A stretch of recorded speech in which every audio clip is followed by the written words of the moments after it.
Olá, estudante. Espero que esteja tudo bem com vocês. Eu sou a professora Adelina Azevedo e na aula de hoje eu conto com a presença do professor de Física, o professor Guilherme. Olá, pessoal. Meu nome é Guilherme Leotério, professor de Física. A nossa aula hoje vai ser uma aula interdisciplinar de Ciências da Natureza e o título dela é o Universo Eletrônico dos Átomos. É uma aula que nós vamos falar sobre o modelo atômico a partir de Bohr até o modelo atômico atual, especialmente a eletrosfera do átomo, onde que os elétrons ficam. As habilidades em foco: analisar e utilizar modelos científicos propostos em diferentes épocas e culturas para avaliar distintas explicações sobre o surgimento e a evolução da vida, da Terra e do Universo. E a habilidade 304, analisar e debater situações controversas sobre a aplicação de conhecimentos da área da ciência da natureza, tais como tecnologias do DNA, tratamentos com células-tronco, produção de armamentos, formas de controle de pragas, entre outros, com base em argumentos consistentes, éticos e responsáveis, distinguindo diferentes pontos de vista. Bom, resumindo, nessa aula nós vamos compreender como as limitações do modelo de Rutherford levaram à elaboração do modelo de Bohr, que ampliou a compreensão sobre a teoria atômica. Conhecer o processo de construção da tabela periódica e como algumas de suas propriedades e outros diversos fenômenos podem ser interpretados a partir do modelo de Bohr. Então, nós vamos falar sobre o surgimento da tabela periódica, a relação entre o surgimento da tabela periódica, o modelo atômico de Bohr e os níveis de energia. Em 1913, apenas 2 anos após a proposição do modelo atômico de Rutherford, o físico dinamarquês Niels Bohr apresentou um modelo de átomo capaz de explicar alguns aspectos da estrutura da matéria que o modelo de Rutherford não conseguia, como a estabilidade do átomo. Então, para a gente falar sobre o modelo de Bohr, nós vamos apresentar um vídeo com um teste chamado teste da chama, que você pode fazer com seu professor usando diferentes sais e um fio de cobre.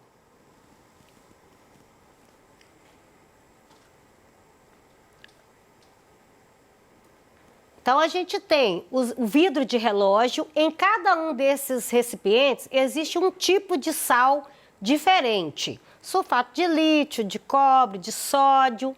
Foi colocado álcool e agora está colocando fogo. Perceba que cada sal desse aí, ele emite uma cor diferente de chama. Esse fenômeno a gente visualiza em casa quando alguma coisa está cozinhando e derrama a água salgada no fogo. Colocando uma rede de difração, essa película vai nos ajudar a entender melhor como que se dá o espectro através da chama. Então agora a gente não vai ver só a chama com uma cor única. Observa que para os sais nós temos diversas cores, como se fosse a cor do arco-íris. Isso é devido à película de difração que está em frente à chama. Então, como que a ciência explica esse comportamento da matéria? Como que ela explica essas diferentes cores que surgem quando queima diferentes sais? Cada um desses sais são formados de um metal diferente. A explicação do modelo de Bohr para essas diferentes cores é a seguinte: a partir do momento que o átomo do metal, que está formando o sal, recebe calor, o elétron que está na eletrosfera, o elétron da eletrosfera, ele vai receber energia e vai saltar para níveis mais externos. Ao retornar para o nível que ele estava antes, ele sai do nível estacionário e passa-se por um estado excitado, E aí ele passa para um nível mais externo.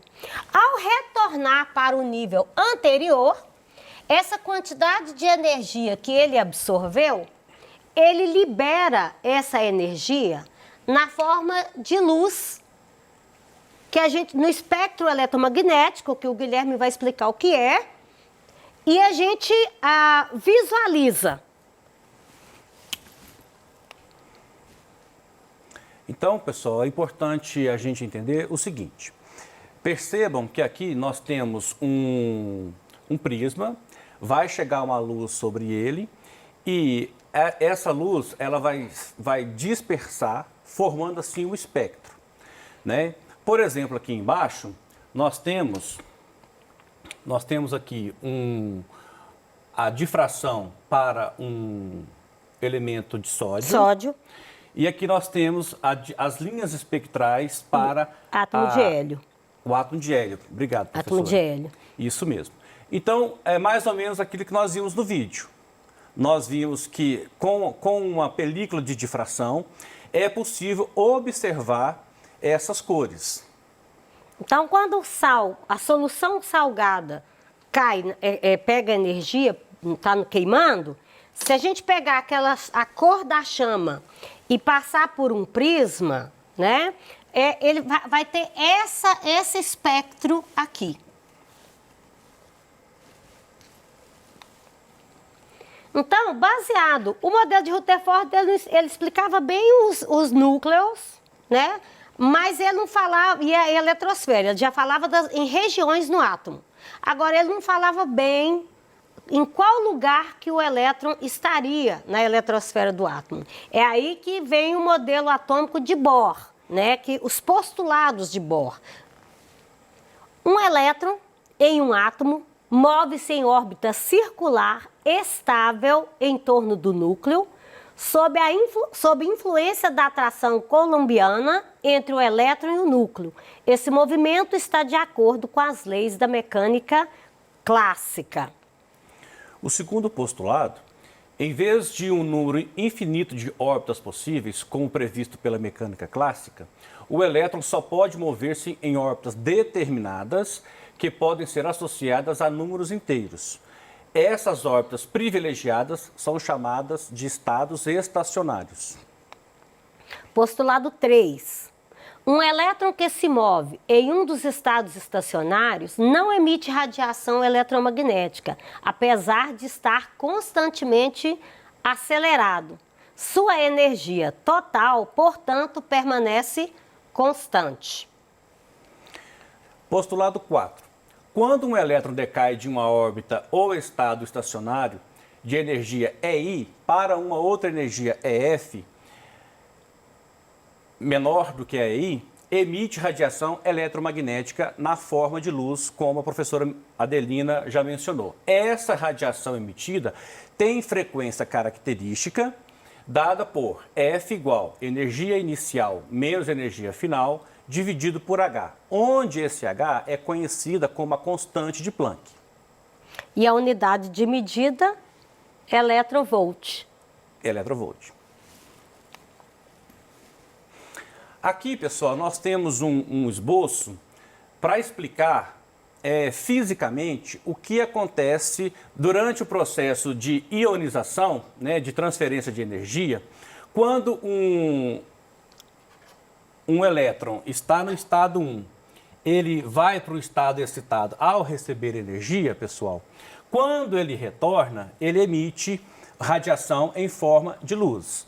Essa radiação, dependendo do comprimento de onda característico, nós teremos as cores do espectro, né? Por exemplo, aqui, ó, se você tiver um comprimento de onda da ordem de 656 nanômetros, nós temos a cor vermelha. Em contrapartida, se você tiver um comprimento de onda da ordem de 400 nanômetros, você vai ter a cor violeta. Lembrando que quando o professor Guilherme está falando do nanômetro, ele está falando da distância que o elétron percorre na eletrosfera do átomo ao receber energia e ser excitado. Então, ele muda para um nível mais externo, retorna para o nível anterior e libera essa energia que, conforme esse comprimento de onda, tem os valores determinados. O modelo de Bohr, ele ganha notoriedade para o átomo de hidrogênio. Isso é muito importante frisar para o nosso aluno. Então, para o estado estacionário nível 1, nós temos uma energia em eletronvolts de 13,6, que é a maior energia que vai fazer com que ele fique preso ali naquela órbita dele. À medida que ele passa para o nível 2, nível 3, essa energia ela vai diminuindo, ok? Então, quanto mais distante do núcleo, menor é a energia que vai prender esse elétron ao núcleo. Ao núcleo. Aí que entra a organização da tabela periódica, que o modelo de Bohr, ele ajudou a explicar as propriedades das substâncias simples que formam a tabela periódica. Lembrando que a tabela periódica contém os elementos químicos conhecidos até hoje. Esses elementos, eles estão organizados em ordem crescente de número atômico. Quando você for ler uma tabela periódica, basta você vir a legenda dessa tabela, porque aí você vai localizar o número atômico, o símbolo do elemento, o nome e mais um tanto de informação que a tabela periódica traz. Lembrando que a tabela periódica não é instrumento para ser decorado. A tabela periódica é um instrumento para ser consultado. Então, e cada tabela, essa tabela aqui, esse esboço da tabela que está aqui, é um esboço cuja prioridade aqui é mostrar a divisão da tabela em grupos de metais, ametais e os nomes das famílias. Então, a tabela periódica, ela é composta de 7 níveis e é composta de 18 famílias. Qual a relação entre os níveis, que vem de 1 a 7, e o modelo atômico de Bohr? Veja bem, Bohr falava do núcleo e os elétrons em torno da eletrosfera. O número do período em que os elementos estão na tabela periódica correspondem ao nível eletrônico, ao nível que os átomos desse elemento possuem os últimos elétrons, ou os elétrons que a gente chama de elétrons de valência. Por exemplo, todos os elementos da primeira família têm propriedades semelhantes. Por que eles têm propriedades semelhantes? Porque eles têm o mesmo número de elétrons na última camada. Ou seja, todos os elétrons, esses átomos aqui, o último elétron dele é colocado, por exemplo, o hidrogênio. O último elétron dele está no subnível, que é uma região onde ficam os elétrons, e o nível é 1. Então, camada K, ou nível 1, corresponde ao período 1. Um elétron na última camada, porque ele está na família 1. O elemento sódio, a última camada do elemento sódio corresponde, caiu o sódio, você vê que ele tem 11 prótons no núcleo, ou seja, 11 elétrons. Esses 11 elétrons dele estão localizados. 2 elétrons nessa região aqui, que a gente chama de subnível e nível, que é uma região que tem dentro do subnível, dentro do nível 1. Ele vai ter mais 2 elétrons no nível 2, dentro desse subnível aqui. E ele vai ter mais 2... Opa, peraí. Deixa eu limpar aqui. Ele vai ter... Isso. Ele vai ter 2 elétrons aqui, mais 2 elétrons aqui, mais 2 P6, ou seja, mais 6 elétrons aqui, e o último elétron dele vai estar cá no nível 3. vai estar no nível 3. Então, perceba que quantos níveis o sódio está no nível 3, no período 3 da tabela periódica. Todos os elementos do terceiro período da tabela periódica, a configuração eletrônica deles vai fazer com que os últimos elétrons dele vão estar localizados no nível 3. Agora, a família, se está localizado na família 1, é porque tem um elétron na última camada. Se está localizado na família 2, é porque tem 2 elétrons na última camada. Se está localizado na família 18, é porque ele tem 8 elétrons na última camada. Aí, o modelo atômico de Bohr, ele ajuda a explicar, portanto, as propriedades dos elementos químicos, tá? Uma delas, o raio atômico. O raio atômico é o quê? O tamanho do átomo, que é a distância do núcleo do átomo até a camada mais externa. Ele cresce numa família de cima para baixo, porque está aumentando o número dos períodos. E se for no mesmo período, que o número de camadas é o mesmo, ele vai crescer da direita para a esquerda, porque à medida que vai aumentando o número atômico, vai diminuindo a atração do núcleo sobre os últimos elétrons. A outra propriedade periódica, afinidade eletrônica, que é a capacidade de inserir elétrons na eletrosfera de um átomo, no estado gasoso. É a energia necessária para isso. Energia de ionização é a energia necessária para retirar elétrons da eletrosfera de um átomo.